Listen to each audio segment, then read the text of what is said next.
Bookworm family, welcome back to my channel. If you're new, I'm Danny. Go ahead, hit that subscribe button down below. Don't forget to turn on the notification bell because I'm going to be posting book content for the next few weeks for reading clubs for kids K through 12, but I'm also going to be posting my regular footage, so you guys are going to want to know when I'm posting things so you know what's getting posted and when, okay? It's going to be kind of a crazy few weeks, so definitely click that notification bell.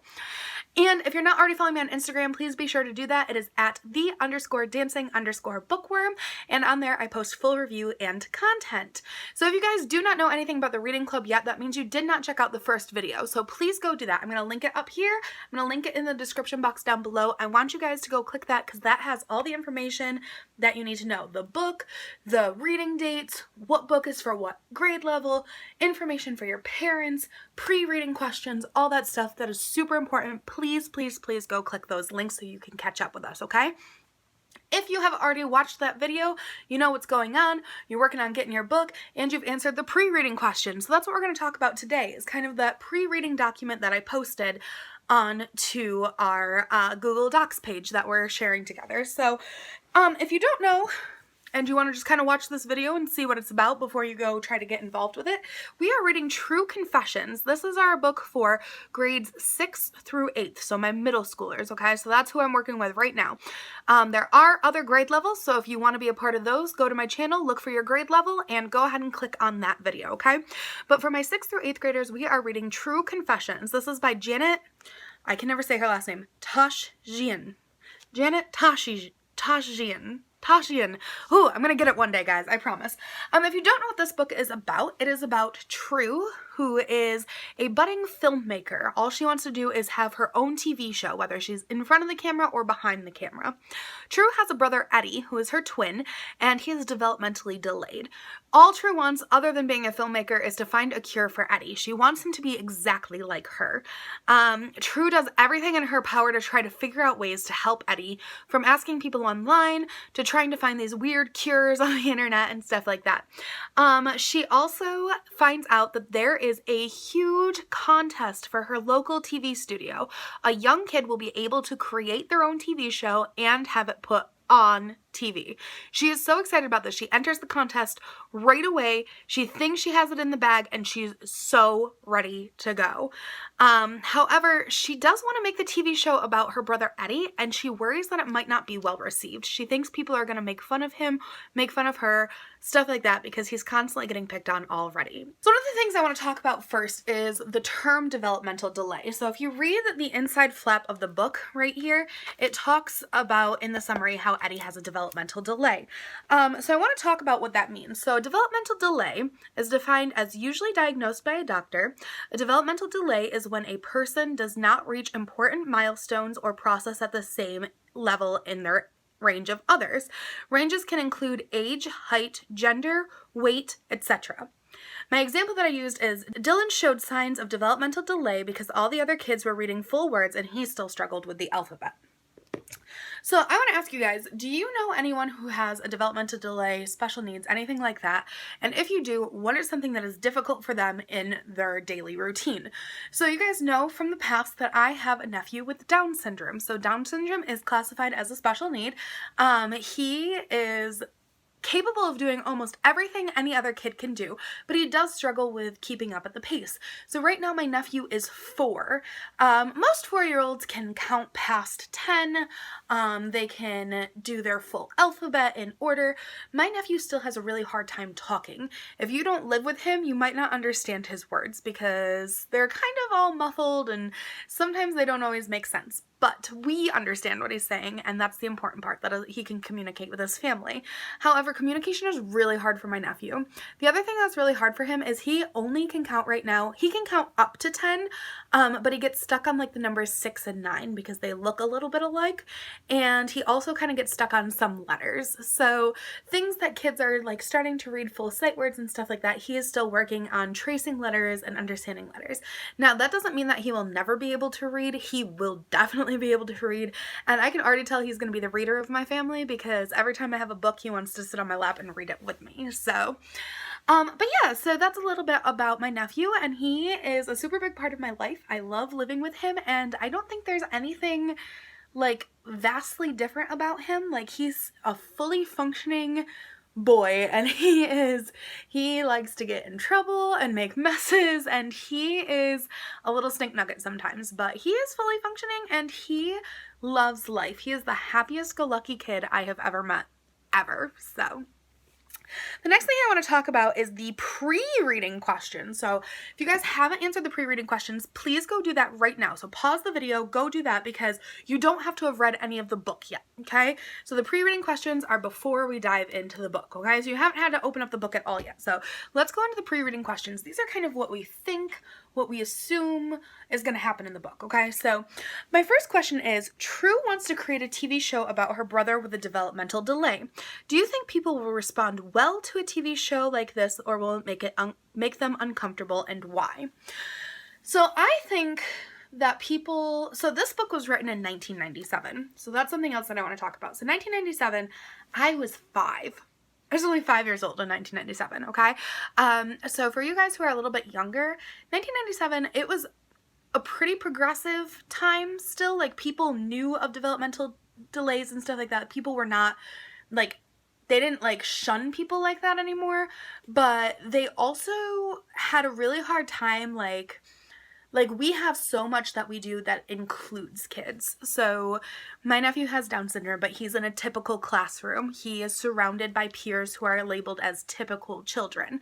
And that didn't really happen in 1997. Most kids who had any form of delay, special needs, anything like that, were put into a special classroom. So actually, I just finished reading the first part, and it sounds like in this book, it's some of the budding start of inclusion in the classroom, so that's really cool.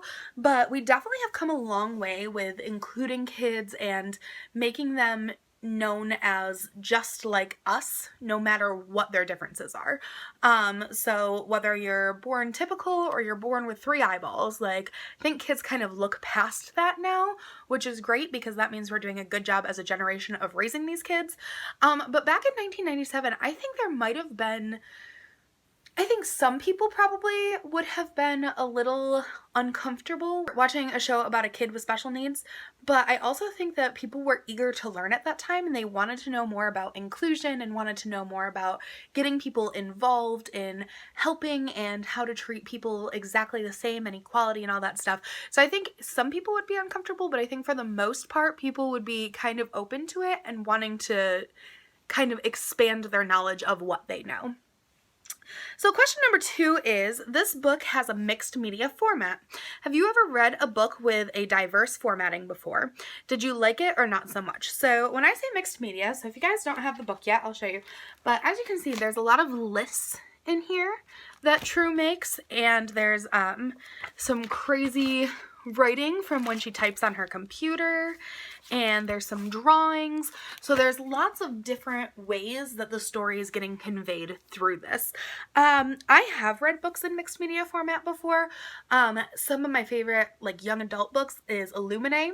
That's by Jay Kristoff and Amy Kaufman, and they have an entire book series done in mixed media, and that's really cool for when you guys get a little older. It's a really good series. I've read a lot of books in mixed media. I prefer mixed media. I think they make an easy read, and I think you can kind of get through them quicker than normal, but also I know that it's not everybody's cup of tea. So if you're somebody who doesn't really like mixed media and you're having a hard time kind of following the story because it keeps getting broken up in other forms of, like, pictures and, like, computer language and stuff like that, then that's okay too, but I prefer it. I think it makes things easier to read. And question number 3, True is creating a TV show. Now it's your turn. What would your TV show be about? What genre? Who would you cast? Would you need any special costumes, effects, setting to make your show shine? So for this, I kind of just wrote it out on my phone of what I wanted my TV show to look like, but I said I would make a TV show kind of like The Wild Thornberrys. So if you guys have never seen The Wild Thornberrys, which you probably haven't because you're really young, this was a show back on the Nickelodeon station when I was a kid, and it was about a girl who could talk to animals, and she was her family traveled in, like, an RV, and they went all around the world, and I thought that was the coolest show ever. So that's why I wore this shirt, because I was thinking about it. And then I also made my nephew watch The Rugrats Go Wild today, which is a mix between The Rugrats and Wild Thornberrys. So So that's on Netflix. So if you guys want to know what the Wild Thornberrys is about, you should go check that out. But anyways, I said I'd want to make a TV show like that, but in real life. So kind of like with like a live action thing, not so much real life because like people can't talk to animals, but I'd want to like cast like a live person and do CG like computer graphics to make it look like she was talking to animals. So I basically want to do like a real live action version of the Wild Thornberrys. So I'd probably cast like Grace Vanderwaal because I just watched Stargirl and I think she'd be a really cool choice for it. I, like, obviously she, to, like, look like Eliza Thornberry, she'd have to, like, grow out her hair and do, like, pigtails and stuff. And Eliza Thornberry is supposed to be younger than her, but I think her personality and her, like, lighthearted spirit would be a really good option for Eliza Thornberry. So, and then it said, would you need any special costumes, effects, setting, or anything to make your show shine? And yes, I would need computer graphic designers. We'd have to find animal trainers, like, because you'd want, like, some action of, like, live animals and then do CG over them. So, yeah, I would need a lot of special effects for my show. So I just want to talk really quick. So True's TV show is going to be about her twin brother Eddie, and True loves being a twin, but wishes Eddie was more like her. Is there a time, and you can discuss this with your parents, or you can pick a friend or another adult, or you can just comment it below, but is there a time when your sibling or best friend acted differently than you and it upset you? What bothered you about those differences, and how did you learn to accept them? So I would say probably the biggest thing for me is my brother is 10 years older than me, which is a really big age gap, and he is very much like a sporty person and stuff like that. And I remember like when I did school plays and stuff, I really wanted him to like appreciate my school plays and watch me in my school plays and fawn over how amazing I was in my school plays, but he did not like going to school plays. I was like, well, I don't like going to football games, like why can't we just both like the same things, you know? So that was like kind of like the thing that we had most different, is we had very different interests, and I've always been kind of the theater kid and he has always been the jock. So I think we just kind of like outgrew it. Like I respect that what he likes and he respects what I like, and you know, we kind of just live in harmony now. But you know, it was definitely something for a long time. I was like, why can't you just want to watch me in school plays and like love watching me in school plays? And it was like not something that he was interested in, but I always tried to force him to like it. And you know, he never really did the same thing with me with football. He never like forced me to like football or anything like that, but he's like, you should love me and watch me in plays all the time. And he's like, I don't want to. So you guys tell me, or just think it or talk it over with somebody else, something that you and your sibling or you and your best friend have that is different from each other and that has caused kind of like a problem in your guys' relationship and how you overcame it. So for me and my brother, we just kind of outgrew it and we just kind of learned to accept each other for who we are. But you guys let me know, or you don't have to tell anyone, like if you want to keep it like private or whatever, that's cool too. But go ahead and think that over and kind of think of the differences that you and your sibling or you and your best friend have. So that is it for our pre-reading section. So we're going to jump into our next section, which is going to be for section 1. So you have not read this yet, but you are going to read for next Thursday, which I believe is the 26th. So March 26th, I want you guys to read up to page 55. So it's a really quick read because it's done in mixed media format. So you guys should be able to breeze through it. I read it in like a couple hours. Not even. I think it was like an hour and a half. So I am older, so it is a quicker read for me. But you guys, if you break it up where you're reading like 10 pages a day, you should have no problem getting through it by next week. So I want to talk really quick about the next section of questions we have. So I'm just going to give them to you on here, but I'll also have the documents down below. You can click on, you can go to that link and answer them on there, and there will be the full reading discussion on there instead of just the questions. So for section 1, we're going to read pages 1 through 55 by next Wednesday, which is March 26th. And then I'm going to post my answers to section 1 on there, okay? So you have to have all your questions filled out by that date, okay? If you're going in real time. If you're going to kind of take it at your own pace, don't feel rushed, okay? You can do these. I'm never taking these videos down, so you can do them at your own pace, okay? But I'm going to be posting mine next Wednesday. So if you want to keep up with me and go at my pace, then that's when mine will be posted, okay? So first question. So True is writing this on her computer. So my first question is, what does the computer term WYSIWYG mean? My next question is, who is True named after? What does asphyxia mean? Who does True want to go out with? She has a crush on somebody, so who does she want to go out with? Who is the guy of her dreams? This one's kind of just a fun one for me because I want to see if you guys know what this is, but they talk about having a VCR in this book. Do you guys know what a VCR is, and have you ever had to use one? That's just something I'm curious about, but I thought I'd put it in the questions. What are 4 technical terms listed in the book that describe Eddie? In your own words, summarize True's definition of editing and dubbing. Who tells True to never give up hope from her emails on cures for Eddie? What book is True reading in school? So the last one is going to be our activity that we're going to do. And it says, True's favorite time of day is when she's alone with Eddie. She could sit there all day and just enjoy life in his world. Do you have someone in your life that makes you feel happier or calmer when they're around? Write a list of 5 things about that person that makes them someone you could spend all day with, okay? So you're going to pick one person in your life and pick 5 things that you really, really like about them that makes them somebody that you could just spend all day with, just in a peace. Like, if you spent all day with them, you would never fight, you'd never argue, you'd just be super peaceful all day. Okay?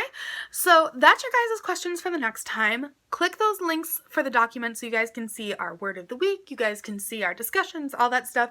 But yeah, if you guys follow along with us and want to answer the questions down below in the comments, I'd love to hear your answers.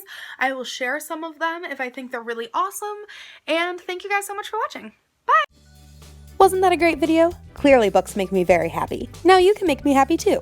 Click the subscribe button to follow my channel. Don't forget to give me a thumbs up if you think I did good. And the notification bell will let you know when I post new content. Also, follow my Instagram for more book shenanigans.